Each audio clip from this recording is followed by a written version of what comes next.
வணக்கம். இந்த பதிவில் நம்ம பொருத்தமில்லாத சொல்லை தேர்ந்தெடுத்தல் பார்க்க போகிறோம். இப்போ விளக்கங்கள் பார்க்கலாம். யானை, புலி, சிங்கம், முதலை. இதில் யானை, புலி, சிங்கம் இவையெல்லாம் காட்டில் வாழக்கூடியது. முதலை நீர்நிலைகளில் வாழக்கூடியது.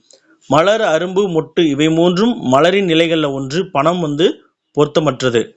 நற்றிணை, குறுந்தொகை, பரிபாடல் எட்டுத்தொகை நூல்களில் வரக்கூடியது. மலைபடு கடாம் 10 பாட்டு நூலில் வரக்கூடியது.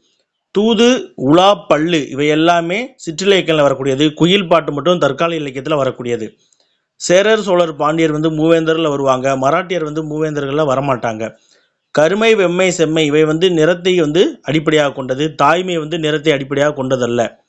பகுதி, விகுதி, இடைநிலை இவை மூன்றும் பகுபத உறுப்பிலக்கணத்தில் வரக்கூடியவை. எதுகை அதில் வராது, பொருத்தமற்றது. ஓம்பல், பேணுதல், பாதுகாத்தல் என்பது ஒரே பொருளை தரக்கூடியது. பாதுகாத்தல் அப்படின்ற ஒரே பொருளை தரக்கூடியது. சமைத்தல் அப்படிங்கிறது இதில் பொருத்தமற்றது. பிழை, அள்ளல், துன்பம், துயரம் இதில் அள்ளல், துன்பம், துயரம் இவை மூன்றுமே துன்பம் அப்படின்ற பொருளை தரக்கூடியது. பிழை என்பது இதில் பொருத்தமற்றது. கண், இலை, காளை, பூ இதில் காளை என்பது பொருத்தமற்றது. மற்ற மூன்றுமே ஏதோ ஒரு உறுப்பை, சினையை குறிக்கக்கூடியதாக இருக்கிறது. கபிலர், பரணர், மோசிகரனார் இவர்கள் மூவரும் ஆண்பால் புலவர்கள். ஔவையார் மட்டும் பெண்பால் புலவர். தேன், இனிப்பு, சுவை இவை மூன்றும் இனிப்பு அப்படின்ற பொருளை தரக்கூடியது. அழகு அதில் பொருத்தமற்றது. ஆசுகவி, மதுரகவி, விகடகவி இவை அனைத்தும் அந்த 4 வகை கவிகளில் வரக்கூடியது. சீட்டுக்கவி அதில் வராது. சீட்டுக்கவி பாரதியார்.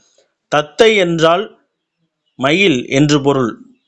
அடுத்து தத்தை, மயில், சுகம், கிள்ளை. கிள்ளை என்றால் கிளி என்று பொருள். அப்போ இதில் பொருத்தமற்றது சுகம், மற்றவை எல்லாமே பறவை.